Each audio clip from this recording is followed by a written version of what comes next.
Welcome to the Speed Weave tutorial. Using Speed Weave is as easy as 1, 2, 3. 1. Take a fine section of hair and hold it with tension between your index finger and middle finger. 2. Place Speed Weave onto the hair near your fingers and push down, making sure that the hair gets pushed into our patented highlighting hooks. 3. While maintaining your tension, lift Speed Weave up and separate the two divided sections with your fingers. Speed Weave can be used on different zones of the hair.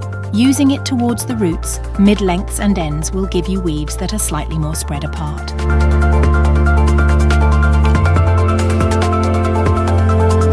Speed Weave Micro creates highlights that are 2 mm wide.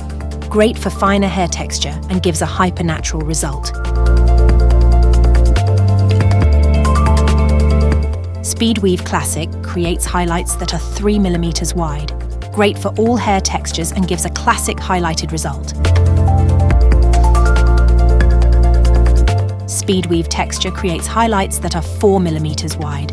Great for curly and coarse textured hair and gives a bolder result.